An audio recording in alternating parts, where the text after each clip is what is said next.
I'm Millie Williams, and at 48, I thought I had life mostly figured out. I live in a quiet Ohio town where the hum of cicadas fills summer evenings and folks wave at neighbors like it's still the old days. For years, I've poured my heart into my job as an HR manager at a pharmaceutical distribution center. It's not glamorous, but it's steady, and for someone like me, who grew up bouncing between foster homes, steady is everything.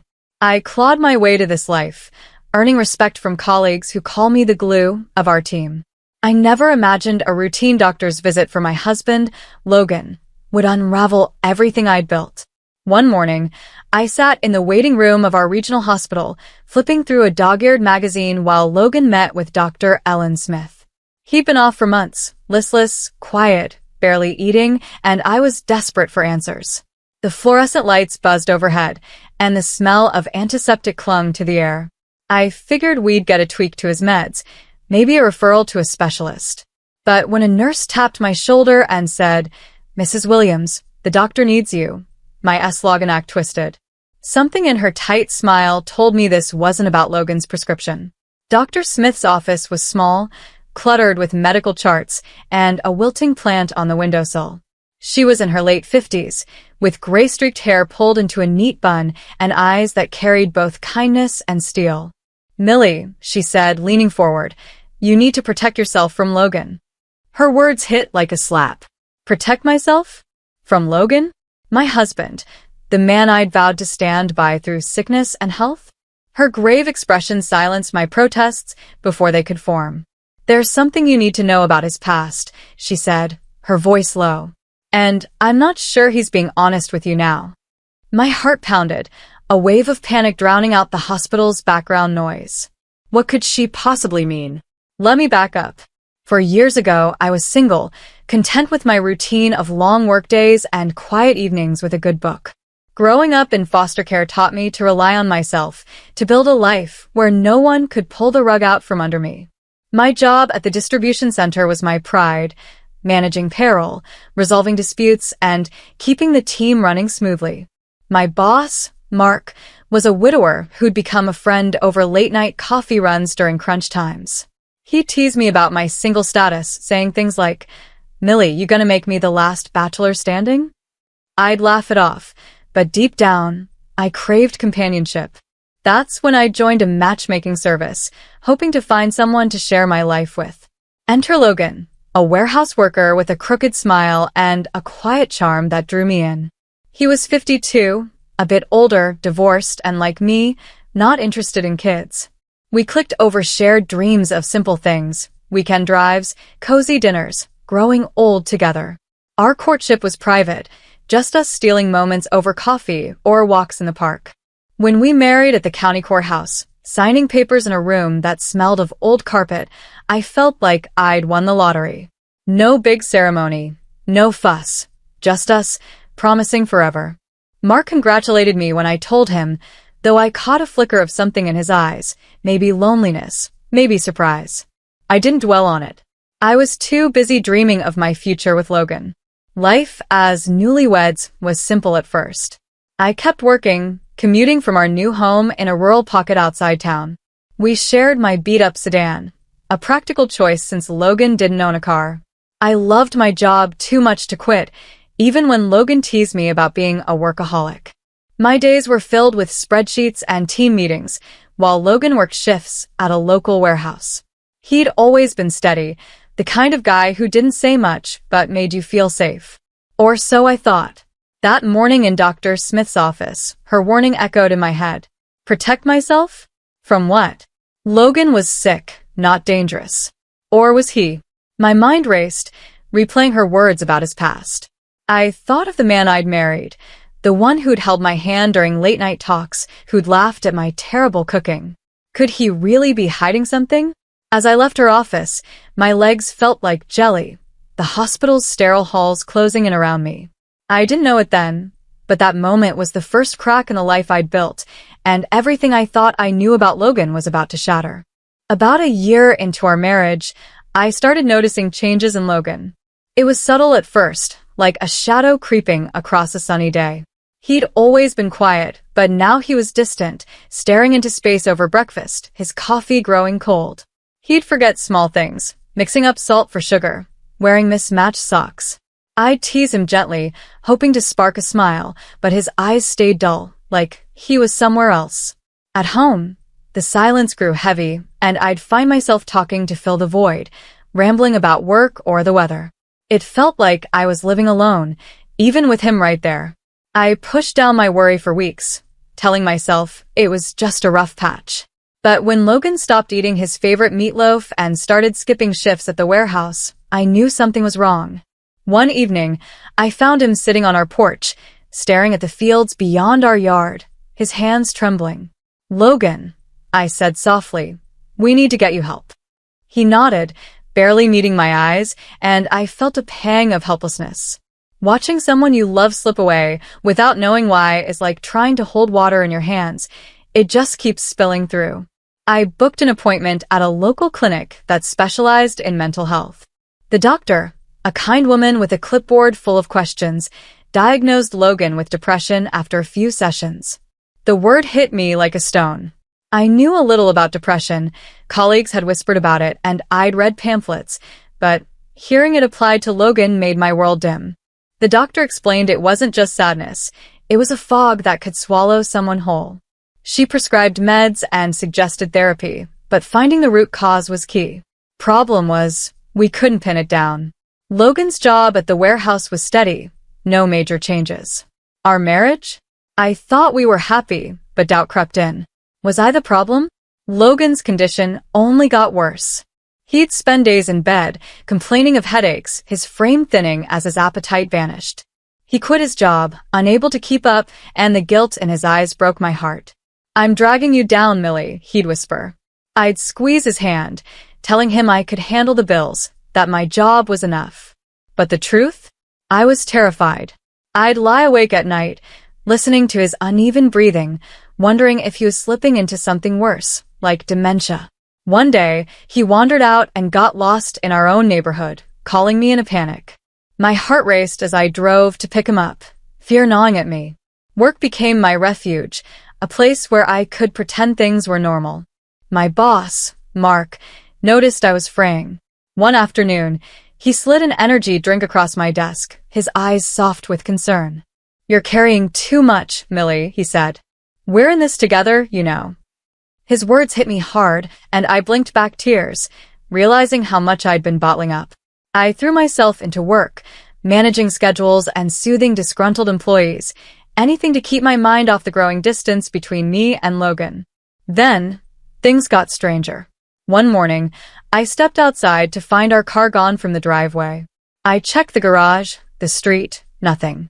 Logan swore he hadn't touched it, saying he'd seen it when he got home from a walk the day before. The doctor had suggested light exercise to lift his mood, so he'd been wandering the neighborhood. But the car disappearing overnight? It didn't add up. I took the bus to work, arriving late and frazzled. Mark was understanding but puzzled. "You think Logan took it?" he asked. I shook my head. Logan hadn't driven since his diagnosis, too unsteady to trust himself behind the wheel. Still, a seed of doubt took root. A few days later, another blow hit. I stopped by the bank to withdraw cash and found my personal account empty. Zero. My heart sank as I checked our joint account, also drained. We'd been saving for a new roof, every penny scraped together. Logan had access to the joint account, but not my personal one. How could this happen? At home, I confronted him, my voice shaking. "Logan, do you know anything about this?" He looked confused, his gaze drifting to the ceiling. "No idea, Millie," he mumbled. His detachment felt off, like he was hiding something. But with his depression, I didn't want to push too hard, afraid I'd make things worse. I reported the car theft to the police, filing a report with a sinking feeling it wouldn't turn up. The missing money was harder to explain. Without family to lean on, foster care left me without that safety net. I felt alone, the weight of our life pressing down. My suspicions about Logan grew, but I couldn't reconcile them with the man I'd married. Was he really capable of this? Or was I just paranoid, seeing shadows where there were none?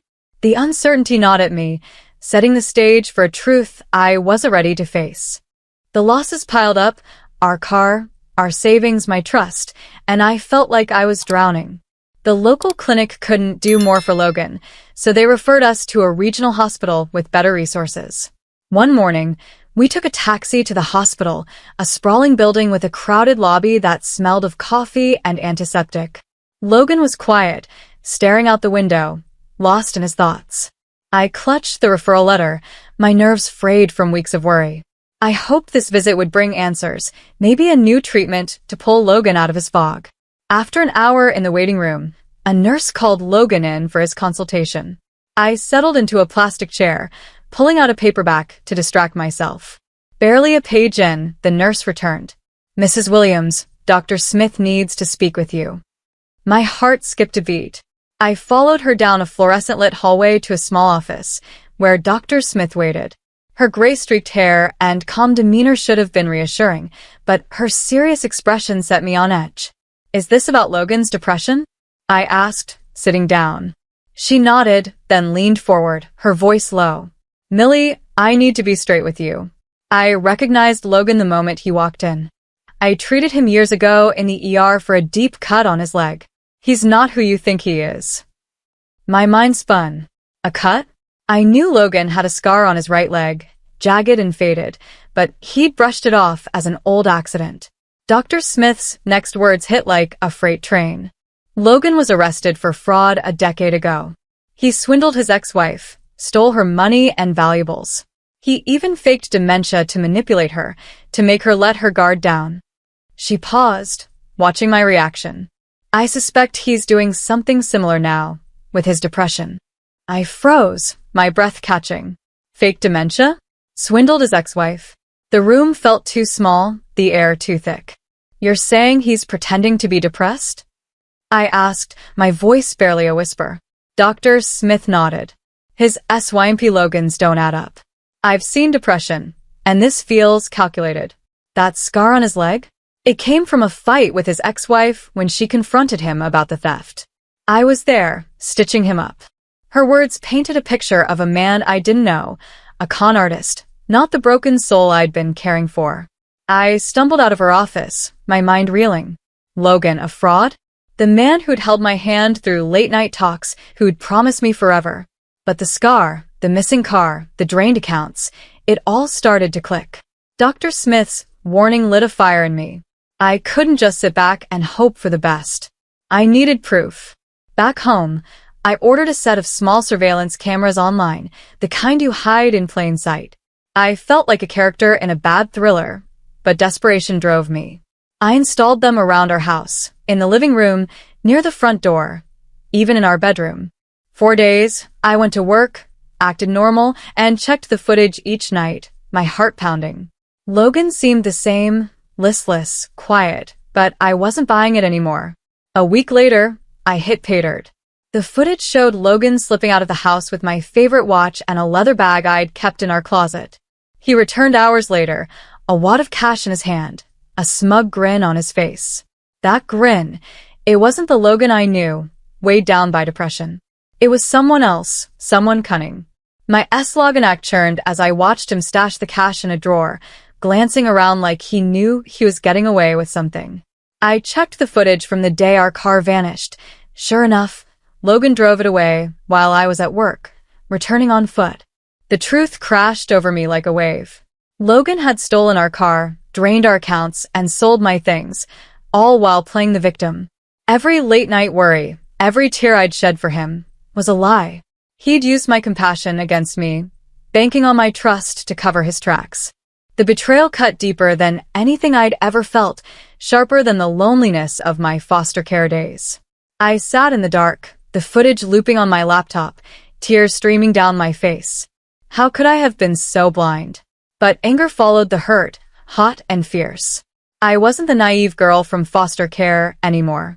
I'd built a life, a career, a name for myself. Logan thought he could play me, but he'd underestimated me. I saved the footage, my hands shaking with resolve. This wasn't just about our marriage anymore. It was about justice, about taking back what was mine. The footage burned a hole in my heart, but it also lit a fire under me. I couldn't let Logan's lies define me. I spent the next day at work, my mind racing as I planned my next steps. I called in sick the following morning, telling Mark I needed personal time. He didn't pry, just said, "Take care of yourself, Millie. I'm here if you need me." His kindness almost broke me, but I pushed it aside. I had a mission. At home, I gathered the evidence, the camera footage, bank statements showing the drained accounts, and a list of missing items, including my watch and bag. I drove to the county courthouse, my hands gripping the steering wheel of a rental car. Filing for divorce felt like cutting off a limb, but I filled out the papers with steady hands, each signature a step toward freedom. Logan had betrayed me, and I wasn't going to let him walk away unscathed. Next, I headed to the police station, a squat brick building in the heart of town. The officer at the desk, a gruff man named Jenkins, raised an eyebrow when I explained the situation. "You're saying your husband stole your car and money?" he asked, skepticism in his voice.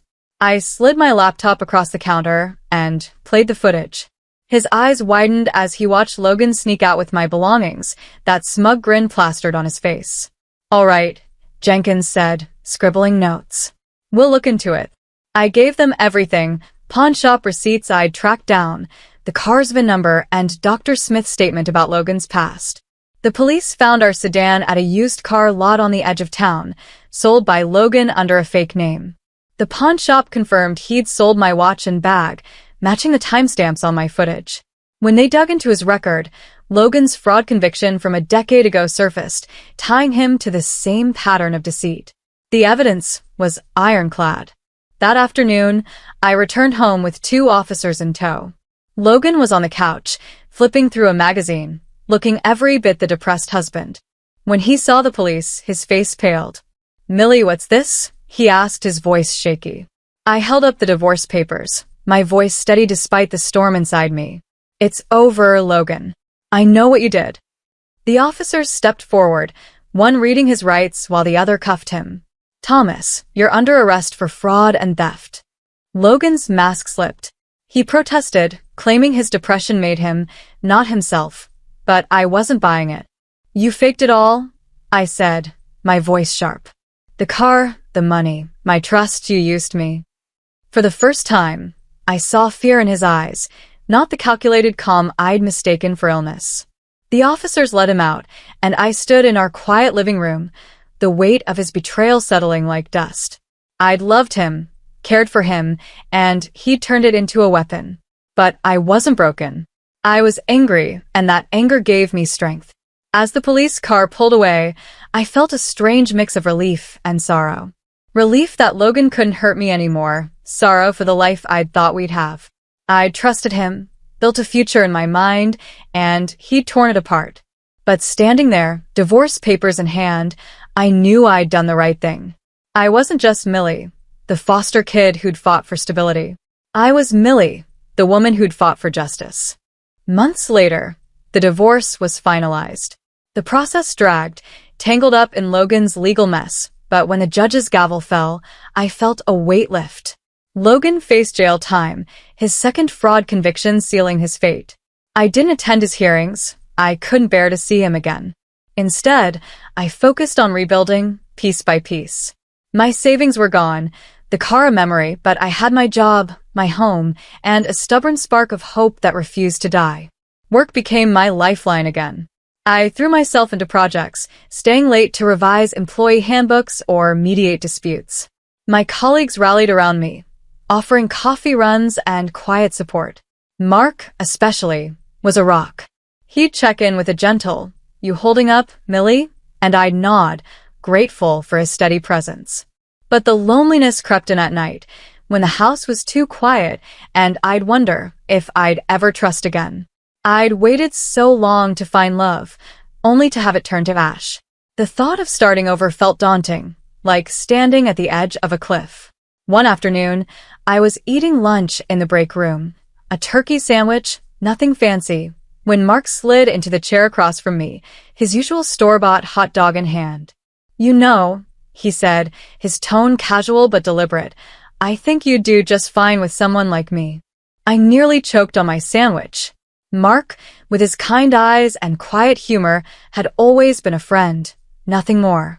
But the way he looked at me now, steady and sincere, made my heart skip. "I'm serious, Millie," he added, a small smile tugging at his lips. "You're stronger than you know." I was speechless, my sandwich forgotten. Mark stood, gave me a nod, and headed back to his office, leaving me with a whirlwind of thoughts. A romantic relationship with Mark? I'd never considered it. He was my boss, my friend, the guy who'd brought me energy drinks during my darkest days. But as I sat there, the idea took root. Mark was steady, kind, someone who'd seen me at my worst and still believed in me. For the first time in months, I felt a flicker of excitement, like a door opening to a new possibility. That evening, I stood in my kitchen, staring at the phone. My heart raced as I thought about texting Mark, maybe asking him to grab dinner. The idea of stepping into something new was terrifying, but it also felt right. I'd spent years building a life on my own, and Logan's betrayal hadn't broken me. It had shown me how strong I was. Maybe this was my chance to start fresh, to build something real with someone who valued me. I typed out a message. "Hey Mark, you free for dinner this weekend?" My thumb hovered over the send button, nerves buzzing. Then I hit it, a smile breaking through. Whatever came next, I was ready. I'd faced betrayal, uncovered lies, and come out stronger. This was my story, and I was writing the next chapter. To everyone who's followed my journey, thank you. You've walked with me through heartbreak, deception, and the fight to take back my life. If my story hit you, stirred something in your soul, hit that subscribe button and join us.